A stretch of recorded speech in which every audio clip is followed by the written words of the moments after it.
Welcome to the LCS, where I had so many things to say about today's episode of Next Level, and now I can only think of the trombone as breakfast.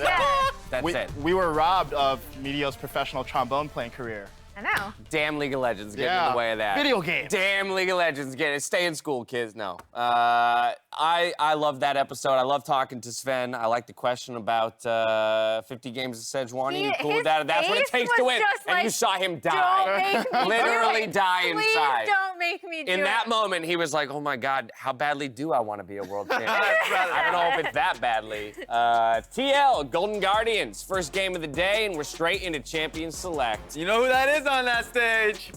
Alpha Ari. Alpha Ari. Alpha Ree. Alpha Ree. That's the man right there, the man, the myth, legend. I know. Team Liquid. I really appreciate the Gwen ban because this is something that TL has been kind of reluctant to ban previously, but since Licorice has done so well on that champion, I'm really glad that they just took it off the table. Yeah, I'm curious though, Emily, because they are blue side, so they could have first picked Gwen, and we know that Alfari is a very competent carry player, so given that, how do you feel about it? TL doesn't really play Gwen. Yeah, I don't know weird. why. Yeah, I mean, just take it off the table if you don't want to play it. I like it. It also, like, first picking Gwen then might interfere with whatever else they want to play.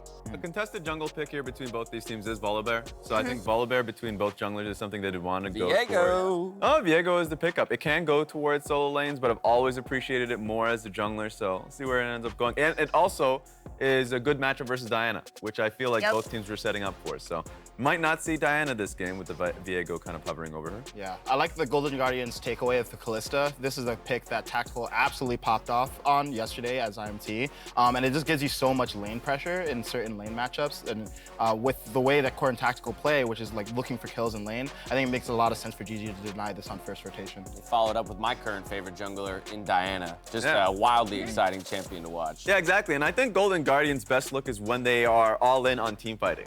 When Kaiman is on an Alistar or Nautilus, when we see the Callista raising his hand, teacher, Coach Gold. I have an idea. Excuse me, sir. I wanted to play Diana. Yeah, the Aphelios Thresh, nice, I like it. TL have talked about, and like Tactical on the Desk talked about the other day, how, you know, they have been trying to decide whether, especially with Alfari coming back in, transferring how much pressure he creates topside versus getting a really strong matchup bot side. I love Aphelios Thresh. I still think it's one of the strongest bot lanes right now.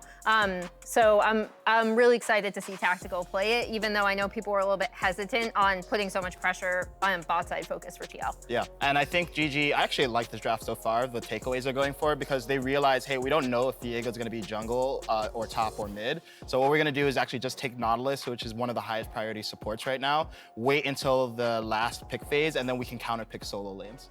So I like the Lucian ban here from Team Liquid. I do think that a few options they can go for is like a traditional mage in the mid lane, like an Azir or something like that, because it does have a considerable range advantage against the Callista. Also kind of continues on with the theme that Aphelios provides here. So range, scaling, that's something that they can go for. Also, just yesterday, the prevalence of Mundo and Ornn, like tank top laners that go for Anathema's rush is Fudge called it maybe a busted item. Yeah, yesterday there we go. when I spoke to him. So very curious to see how many more tanks start popping up in the top lane as opposed to some of the, you know, Akalis and the likes that we have seen in past. Obviously, she's on the ban table this time around. Yeah, and it could work fantastically for the identity that Team Liquid has here. So the Trundle ban, great one, knowing that Licorice could play. It's a flex towards jungle as well.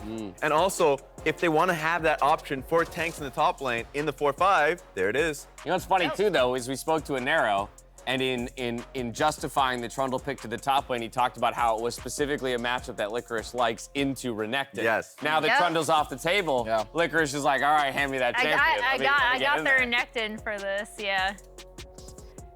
Well, we know that's not getting picked. Nice try, Be an Tactical. interesting one. Nice try. All right, Okay, Mundo, so this is another pick that we've seen picked into the Renekton. It's less of a bully and lane pick, and it's more that Mundo is just a hyper-scaling tank, who Renekton can't necessarily bully that as effectively. So it looks like the TL is just going for is, hey, we're just gonna play a straight-up late game. If we can get to that late game point where Mundo is sort of unkillable, we have an Aphelios who can hyper-carry, and now it looks like we're picking Sejuani. Talk about a front line. Yeah, to look for just a big, beefy front line. I like that, particularly into like, you know, a slightly lower damage comp from GG. Oh, and that's a lock in here. So that's Whoa. going to be Ziggs being picked up for mid lane. A Blaze Olive going for the range advantage on that one. And, you know, Ziggs has always been a decent pick versus like Aphelios, who is low mobility, but the Thresh is always going to be there to help him out.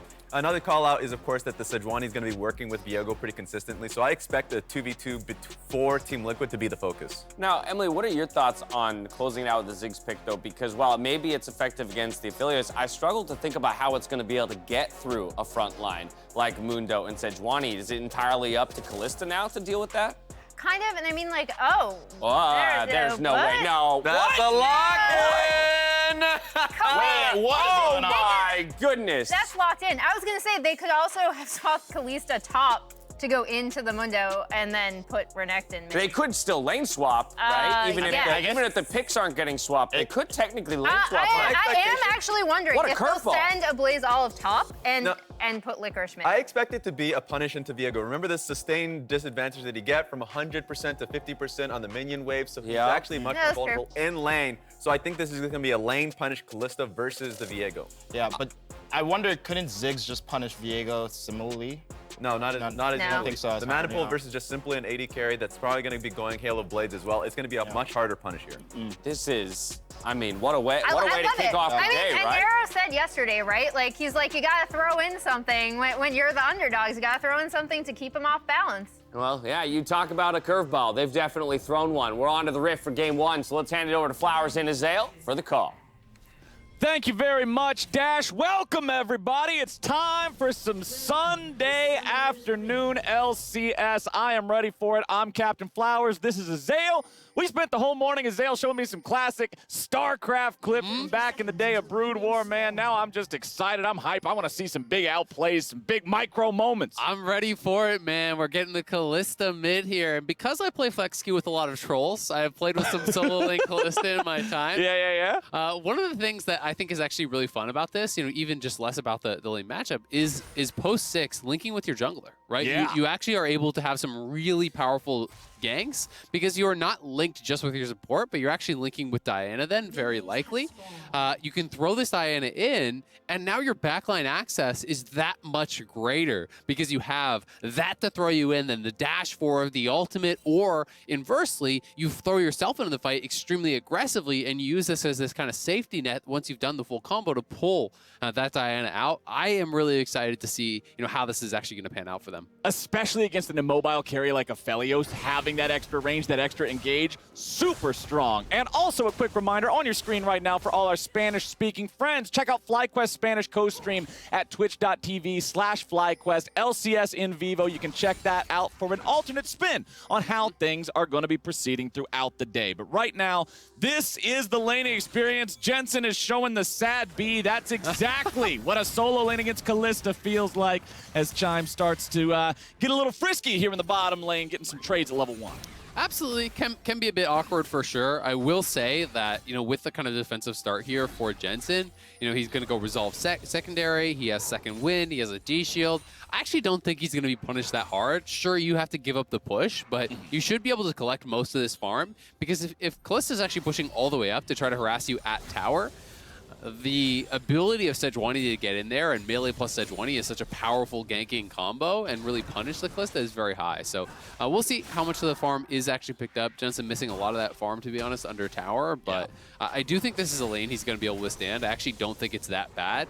In top lane, it's so different because it is this long, extended lane where the wave can get frozen on you or you can potentially get chased down by Kalista. There's so much less space to actually work with in mid lane that often these range versus melee matchups are just nowhere near as punishing just because of the nature of the length of the lane.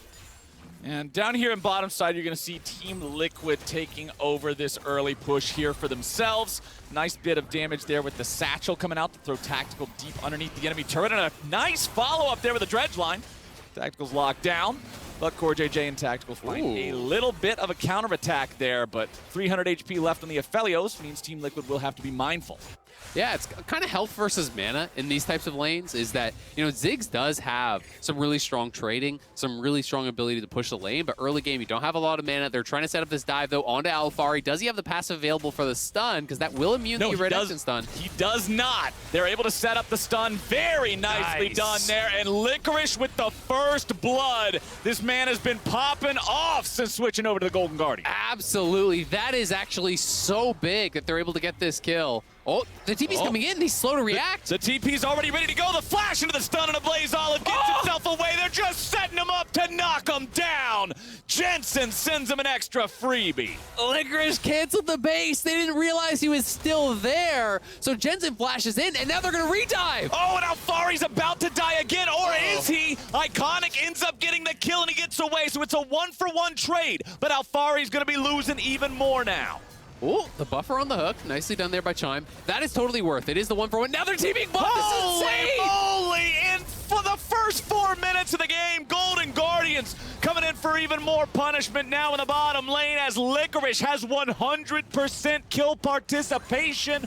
4 kills, 4 minutes for the Golden Guardians. It's Licorice Unchained, Flowers. He is popping off on Golden Guardians. His first weekend with the team. 2 solo kills on Sunday, solo kills Huni yesterday, today against Alfari, setting it up, knocking off the passive. They get the dive, he cancels the base, gets a kill, bases, TP's bot, gets another kill. Who is this man? FlyQuest Licorice has disconnected from the LCS. Cloud9 Licorice has reconnected to the LCS. Let's see it again. And this is all set up by actually using the stun early, trading often. Mundo's passive in the early levels is a very long cooldown, so if you're only trading every once in a while, you will immune every stun, but because he actually got that passive on cooldown earlier, it was such a big deal. They see the TP coming back in, so Licorice just cancels the base as Jensen flashes in. He's just flashing straight into the waiting arms of Licorice there. Such a great cancel, and yes, there is a kill here because the passive is available. The dive is very hard to pull off cleanly. Licorice probably knows he's going to die here. He's very low on health. Iconic, though, gets the kill. The wave is bouncing. There's no teleport, so the wave will push away from his opponent. Because of the nature of how the wave was set up, Licorice was also able to TP bot, get a kill there, get back to top lane, and barely lose anything. By the way, Armeo is the highest level in the game right now after all the madness that has occurred in the solo lanes. Sejuani is the only champion on Summoner's Rift that is level 6. Everything's on fire, but he's like, guys, I'm level 6. Yep. We're scaling. Don't worry. Sejuani ulti on Late the table. game is ours. Now Armeo is coming top, looking to make this play here. Alfari far out enough that Licorice will not see the enemy jungler just yet, but Iconic is right here. They can turn this around very easily. Licorice level 6, very, very scary stuff with that Dominus ready to go. Jensen's here too, Jensen now rotating up means it will not be a fair fight any longer. They already locked down the enemy jungler. Iconic to the bad spot, but Licorice is looking to get something back. He's already going to kill Jensen. He's looking to turn it around. Holy cow! Golden Guardians outplaying Team Liquid in a 2v3. 3-1-3 in 6 minutes. Licorice is a monster in the top lane, working so well with Iconic.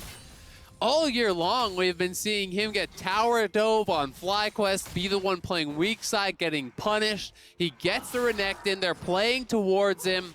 And with that monstrous lead, despite the fact it is level 6 on the Sejuani, they go in, but who cares? Licorice is just turning it around on them. Yes, Iconic is incredibly low, but look at this, the smite, the maximum range smite there. Healing back up from what, 20, 50 health? That is so frustrating for the Team Liquid side who have been losing out on all these fights. This is a 3,000 gold lead at 7.5 minutes. Against Team Liquid, by the way. Against Alfari, back on the Rift, by the way. Incredible stuff here from the jungler and top laner of Golden Guardians very early on in the game. And now, this is just what Golden Guardian fans want to see. Licorice woke up and chose violence. Exactly. The man woke up and was starting punching people in the face before he even got out of the bed. I love it. Oh, man. It is honestly good to see, this guy who had been one of the best North American players in the league having a great weekend on a new team, right? It always feels bad to see someone who seems like such a talented player really fall off or kind of vanish, and it had feeling like it was going that way on FlyQuest. So getting a new start with Golden Guardians, and sometimes that change in environment can really mix things up. When you're stuck in a rut, just moving to a new team can kind of give you a bit of a fresh perspective. And it feels like it's doing good things, early on here for Golden Guardians. Yep, now we just need to see that continue here for this team. Team Liquid, of course, struggling on the top half of the map. We know how capable their bottom lane is, but also, Aphelios is not a champion that's going to be doing amazing things early on usually. You like to let him scale, hit that point of 2 or 3 items. So for Tactical and Core JJ, top half of the ship is on fire. It's time to make sure that things stay okay below deck. That's the win con. Absolutely, and for Tactical, you are going to be the main target. Absolutely. There's this massive front line for TL that is going to be difficult to fight through because, yes, you want to dive onto this Aphelios, but you're going to have to go through Mundo, you're going to have to go through Sejuani, Viego, Thresh with Exhaust, so that is going to be difficult. But Ziggs is one of those champions that can really enable that backline dive. You throw the ultimate to the backline. You don't have to be there yourself. You have that long distance damage that can come through. And if they can throw in Diana and set that up, it can be huge. Oh, what is going on here? Licorice again looking to make some plays. Armeo running away. The Aftershock will fall. Licorice does not have enough HP to chase underneath the tier 2 turret. With a Blaze Olive right next to him, they will zone Team Liquid out of their own jungle. This was the casual 1v2 between the towers in mid lane there. No problem. I'll just proxy that by myself. Not a big deal when you are this far ahead of the curve of the game. A Blaze Olive just continuing to make sure Jensen's laning phase is as miserable as possible, too. And Diana already has the Mythic completed here. They do have to be a bit careful on the top side, though, because Mundo is getting some free farm, so he's getting back into it. But Licorice is trying to take his advantage, and instead of extending it through the lane, he's trying to move it around the map, right? Clearly with the TP to bot lane, the move towards mid lane, he's trying to snowball the other players. This is not a matchup that you really will dominate for a long amount of time. I do think Mundo is very good into the Renekton, the passive, eliminating a lot of the trading power by removing that stun. And once Mundo gets some armor, gets some health, it's really tough to actually continue bullying. So we'll see if he can keep up the pressure here and make things happen elsewhere. Right, because when you look at the compositions, you look at champions like Renekton and like Kalista against 2 hyper tanks in Mundo and in Sejuani. Golden Guardians must scale this lead forward. They must continue trying to be proactive. Sejuani coming top, though. They're going to try to punish Licorice here. Alfari was setting up the freeze. Licorice wants to get away, but get away he shall not. Team Liquid will stop him in his tracks. And that's a big one, getting that kill back on the top side because Licorice was spending this time away from his lane. Alfari got a plate. Now he gets a kill. Alfari, a good job of setting that up, trying to hold the wave, trying to force that push out. Because Diana was bottom side, he did not have that protection. So going back to it, trying to punish Licorice here. Nicely done by Alfari as well as Armeo. But they're still getting things on the other side of the map. They take the Dragon, the turret crash there with the Rift Herald. And they're looking to threaten a dive potentially, not committing to it fully just yet, though. Yep, and there's the power. One of the things of Ziggs that just no other champion in the game does is the ability to execute those turrets, right? Yes, sir. People who played old school League of Legends back in Season 1 remember things like Heimerdinger Grenade being able to damage turrets and just how that was removed. Ziggs is one of the few champions left that has the ability to impact turrets outside of auto attacks, and the power of that satchel, especially combined with something like a Rift Herald, cannot be underestimated. Yeah, it's really, really strong, and Stixxay has had his gold accelerated. The TP bot lane from Licorice got him that first kill. He took down the tower, so he's got a very early Mythic here as well, plus a blasting one on top, so, has been moving around the map, doing a good job with that. We'll see if Golden Guardians can keep the snowball rolling. The scaling is incredibly good on the TL side, so you need to see this continued proactivity. It's not okay to just get a lead and then sit on it. You need to get a lead, invade into your opponent's jungle, take away camps, take away resources, and extend that advantage continuously.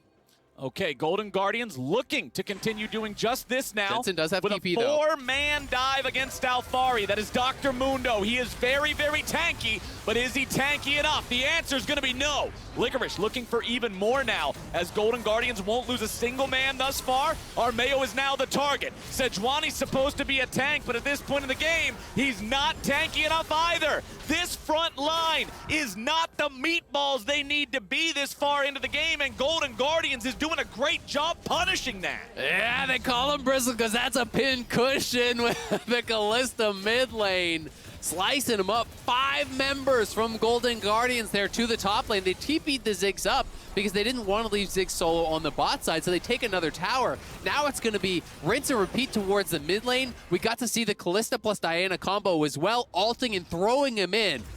And let's take another look at how it happened here, focusing on that Mundo. Yeah, here it is, 5-man play towards the top side. Yes, Elfari is tanky, but not nearly tanky enough. And then there it is, a Blaze Doll pulling in the Diana. Iconic to follow it up with the ulti there. And Armeo, the spear is being stacked up and knocked down here. Such a good job as Iconic flashes out and avoids that Viego ultimate. And I love seeing this from Golden Guardians, especially in light of the conversation that you and I and Emily were having in the caster room before the game, before the show started, about how it's fun to see teams force their opponents into these high-pressure, high-intensity situations where you have to respond to aggressive gameplay. That's not normally something you see from bottom teams in the LCS, and right now, Golden Guardians are saying, forget about it, just send it down, make them answer us, and I am loving this. And I mean, they're doing a great job. This is not like, oh, everyone just ARAM and fight at the dragon. They're actually taxing Team Liquid's resources. They're coordinating well around these dives. They're setting them up well with teleports. They are curating the waves so they're crashing at the correct time. They're doing a lot of things right here in the early game, and they're utilizing so much of the early game power that they have and forcing TL to fight them before their scaling has kicked in, right? Because a lot of people are going to look at this and say, oh, well, you're never going to be able to get past the front line of TL if Aphelios is going to carry in the later stages. But Golden Guardians isn't giving you the time. They're making you fight now when their champions are strongest. And they're going to try to create this enormous lead so that once Aphelios is online, it's too little too late. Exactly. Now, let's see what they can continue to do with this 4,000 gold lead here just 15 minutes into the game. They got the first Rift Herald very early. They're doing the same thing here with the second. Remember that second Rift Herald is very strong in terms of the charge, and you have Ziggs. Shelly gets the charge, you throw the satchel, goodbye. Exactly. You knock it down low, you get the execute in from that Ziggs, so mid lane tower is pretty much a foregone conclusion. This tower is going to die. That is the last remaining outer here. And then Golden Guardians can try to really exert their will on the map and take even more space away from TL. It's going to be a pretty powerful soul here too. We see it's Ocean second, so it will be Infernal or Mountain Soul available. I want to see them continue taking these objectives, pressuring TL on the map, utilize this Rift Herald, drop that mid, take the mid tower, grab this second dragon, and continue to really push this pace forward here. Well, if you're on the TL side, it's about slowing things down. It's about maintaining defensive vision, keeping control of your jungle camps, and trying to slowly whittle away at this gold lead through cross-map plays. And that's one thing that we also have to keep in mind. The clock will favor Team Liquid pretty much constantly, right? We're seeing those first mythic items come online for everybody. Both of the tanks have their Sunfire type items completed. You've already got Gale Force done on Aphelios. Nice job there by Tactical, using that Gale Force to dodge out of the way of the dredge line. Second charge from the Herald will not complete, but the first turret in mid lane has been taken out, and that's really important, right? That thing is a bastion of defense to stop your opponents from being able to set down more aggressive wards in your jungle, and Golden Guardians still have control over the Rift. And as they're highlighting there on the minimap, you can see that the TL has no intention to actually go for this dragon, right? So Golden Guardians is doing a smart thing. They're leaving only Iconic to solo it because TL is actually pushing up here on this top side. They're trying to do exactly what I said, looking for cross-map plays. The setup here was there for Golden Guardians. They have the vision line all the way up into their opponent's jungle. They have control of this dragon. They have more power right now. So TL is trying to go elsewhere, get gold in their pockets, close that gold lead by taking towers, taking away camps, and even trying to create these pockets of vision to do it. You know, this was actually a pretty well set up play. You could see these three kind of wards along this line trying to give some semblance of coverage for Jensen on this push. That's why Core JJ was up towards the top side. And TL very clearly playing towards that win condition of slowing things down, of playing cross-map, and it's up to Golden Guardians to force their hand. Okay, Golden Guardians having their jungler get caught out, though, but immediately pulled to safety. The power of Kalista. Iconic going to be thrown backwards towards Alfari, who's coming in on the flank, but Team Liquid's initial play has already failed. Iconic's going back in for the 3-man ulti. Armeo's your target. Stick stays over the wall, looking for the ulti here to finish off the kills. Licorice is ready to go, and the Golden Guardians are rampaging through TL lines. Tactical is very far forward. Core JJ cuts his losses. There will be no lantern to save you today. He might have 200 years worth of chakrams. They just wait for those to fall off. But no! Core is still there, and the lantern gets Tactical out. 2 for 0, though, for Golden Guardians. Slashed and dashed and cut TL to pieces there, Flowers. Extending the advantage on the TL play. They felt they had found a pick onto this Diana. They want that bounty off of him. But a Blaze Olive in position there with the Kalista ulti, pulls his jungler to safety, and they're able to turn around the fight with some quick responses from their team. And this is, one of these powerful things, is that you have that ultimate latched up to a more important player than just your support as you get to the later stages of the game. Diana is so valuable here, and Iconic biding his time, repositioning with the Rocket Belt to give him the range to dash in, multi-man ultimate there. Armeo sidesteps back to avoid the ultimate coming through from Stixxay, but he was always going to go down to those autos, and TL doing a good job about actually navigating this. The sidestep from Tactical, trying to bide his time until Lantern cooldown comes back up. Then Gale forcing in position to grab that. Great job by him. Honestly, an amazing escape. I thought he was dead to rights. Speaking of which, Iconic's Licorice coming, will though. try to fight here in the 1v2 long enough for his jungler to show up. He's getting a lot of life steal. Iconic jumps into the fight now, but it is too late, or is it? From downtown, Ziggs is throwing in the backup. The barrage arrives, and a double kill for the Diana comes through as he flashes away to get out. Yeah, and he gets Core JJ's flash there. Jensen's flash as well. Hey, Brian Kibler is becoming a fan of the Golden Guardians right about now, and you know what, Kibler, so am I. Look at the record of this team, Isaac. 9-26. That is barely higher than a 25% win rate, but I would not believe that if you hit the nameplates, hit the records. Golden Guardians is playing this game awesome so far. They are playing great. They have been improving in summer. They already got a big win this weekend with Licorice, and they're looking to grab another here. They beat 100 Thieves. They challenged TSM, and they're looking to, in a weekend that should have been an 0-3. But most people, if you're looking... By most expectations, expectations, you're expecting them to get slammed by all three of these teams. They've taken down what was the top team in the league, 100 Thieves. Now they're looking here at TL, massively ahead at this point to 6,000 gold lead. They're about to grab their third dragon, we are expecting here in about a minute and a half, and then they will be looking towards that Mountain Soul, which is going to make snowballing the game that much easier. When you are playing a relatively low damage comp, frontline heavy, the Mountain Soul is difficult to deal with, to be able to actually punch through there and have that critical amount of damage coming out of Tactical where he can kind of just knock down the team by himself. It's just so tough. And goodbye.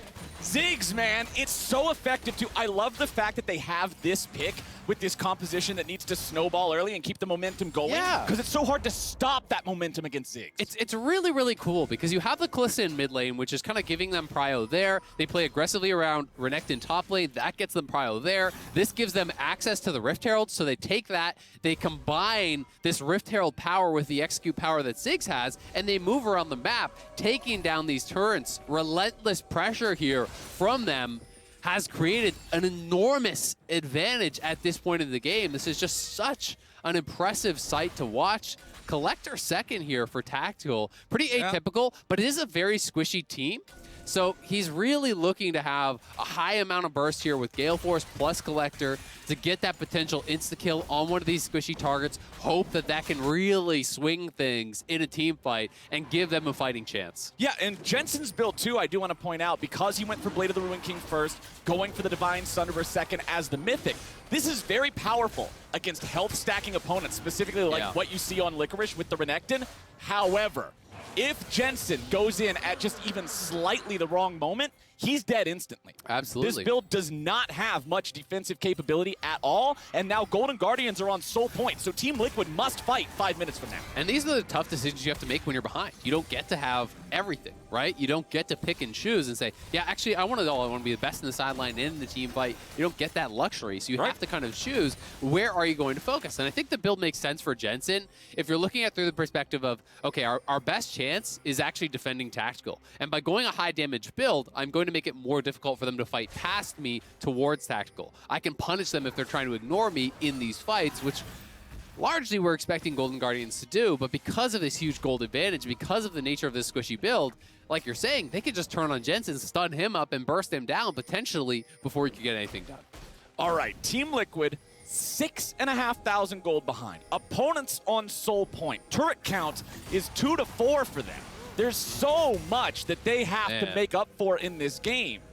And the Anathema's Chains here from Chime, I think, is great. It really is all about tactical. So you slap that on him, reduce the tenacity, reduce his damage to you. Blaze Olive pretty separated. A Blaze Olive using the cleanse to stay safe, though. Tactical still has the depth charge chasing after him. He's pulled over by the Lantern. Licorice now in the front lines, looking to cause some chaos as Alfari's into the back lines of the Golden Guardians. Jensen's going to be taken very low with Core JJ dying first. Tactical's being focused down. He won't be able to fight it out. Team Liquid loses 2, and the Golden Guardians don't drop a single man. They're going to go to Baron. They got the Callista. They have the ability to take this down quick. Alfari's still healthy. Armeo is out on the map. Licorice is hunting, but he's separated from the team. They got to give him some backup here, because if they get this free kill, all of a sudden they can contest. Flash over the wall keeps him safe. Baron is still being Getting focused. dicey, though. The aggro's still there. Half HP left. Armeo is ready to steal. This would be a hero moment for the Team Liquid jungler.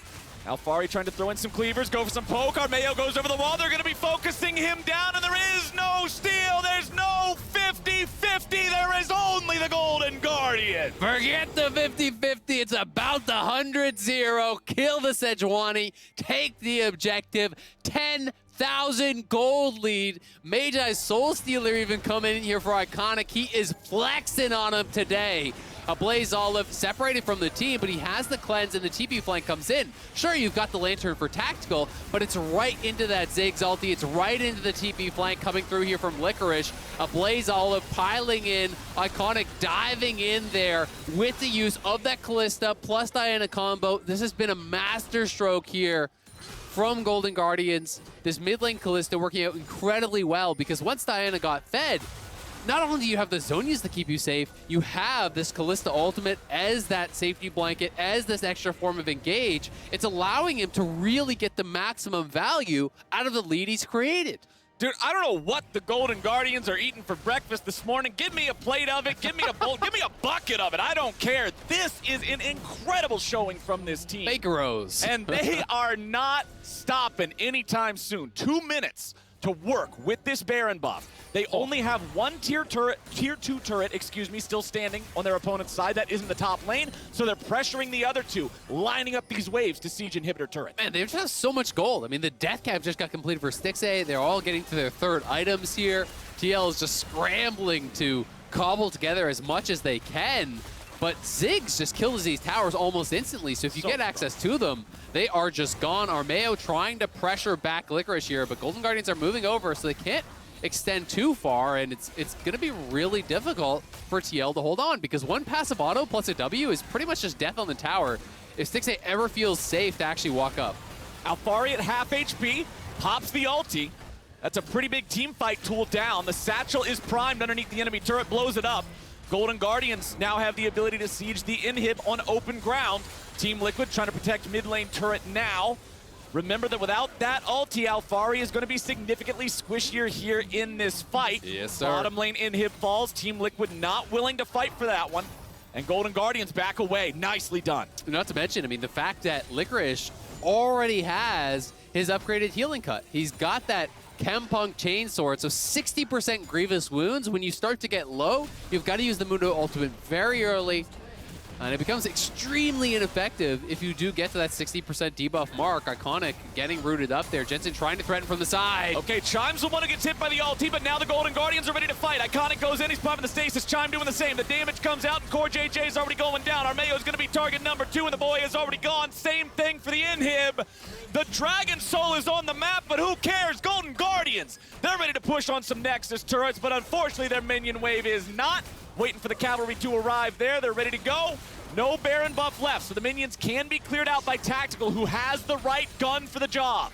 Blue gun will get rid of all of that. Golden Guardians fall back now, walking over towards that Drake pit. Armeo and Core JJ still dead for a while here.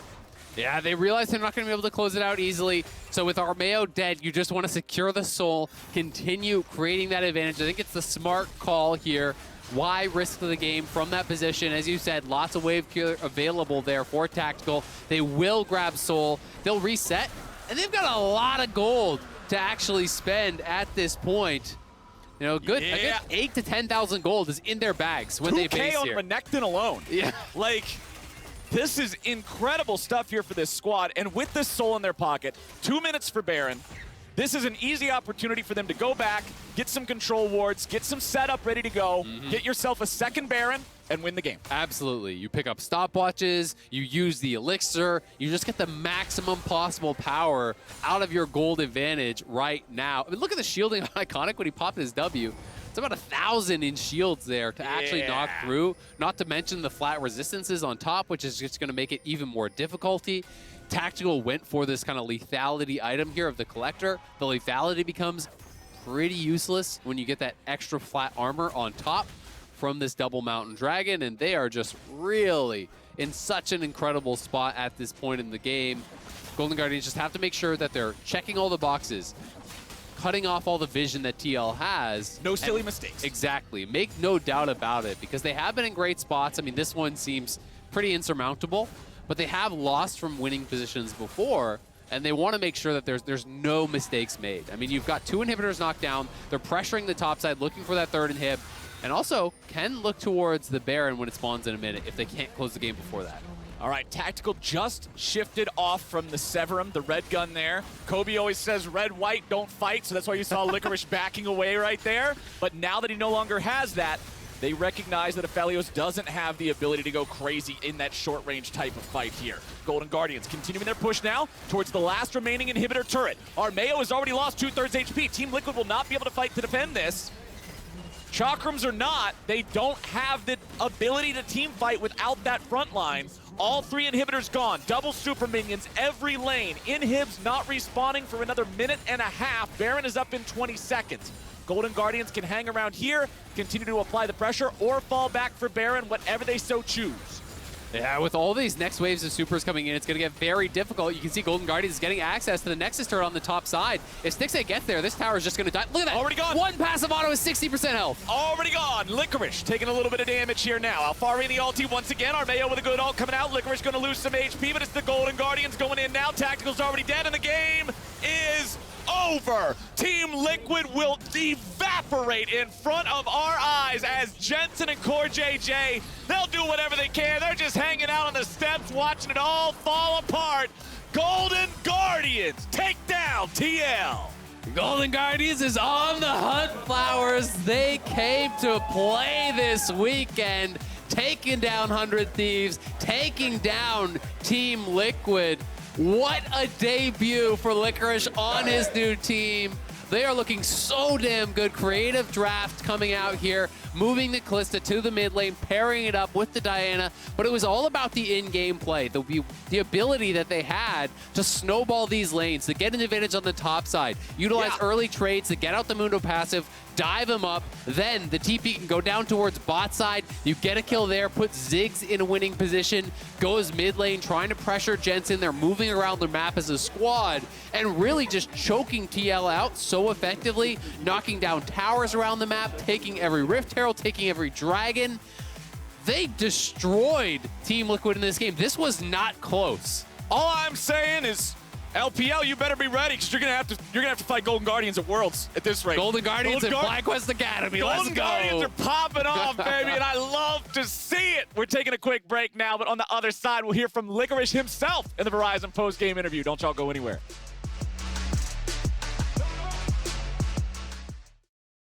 It all comes down to this one last dragon fight to call the whole game. But look at the damage on the Wombo combo. All 5 enemy players down. GG!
Welcome back to the LCS. We are on the hot side of a 2-1 week for Golden Guardians alongside none other than Licorice. We got to hear a little bit from a Blaze Olive, but I want to hear from your perspective how this week went going and transitioning to GG.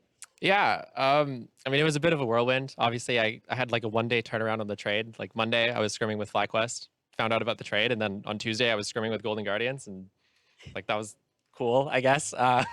But the guys have been super welcoming, and it's felt really good so far.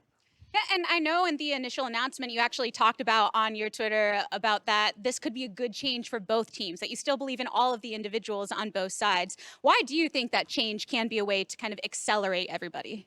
Yeah, I mean, I think when you have a team that's not performing that well, usually there's like, when you look at the games, there's so many things going wrong that it's hard to pinpoint like, oh, like there's like this thing that we could change or this thing. So I'm a big advocate for just like making a lot of like changes, like try changing everything, like how you scrim, how you practice, the players that you're playing with, kind of everything. And that's a lot of what I was pushing for when I was on FlyQuest. And like, it's really nice to see the boys up there on stage, and hopefully they do well today as well. Yeah, and GG was changing a lot this week, right? Obviously, you had a strong performance, many solo kills to boot, but very clean from GG today. What was Nero dropping in your coffee to bring out that Kalista pick and everything else? Yeah, the Kalista swap was something I found out about like after I got there on Tuesday. They were like, oh yeah, by the way, we flexed Kalista. I was like, oh, that's kind of cool, you know? Hopefully it goes well when we pull it out. And today we got the chance to pull it out. I think really surprised Team Liquid in the draft, and we ended up getting a big win off of it. Yeah, a big W indeed. Licorice, thank you so much for stopping by. I love the love that you're showing for not just GG, but your FlyQuest friends too. Thank you. We have more LCS to come. We're kicking it to a break, but on the other side, we got some Jeopardash for you. You don't want to miss it. See you there.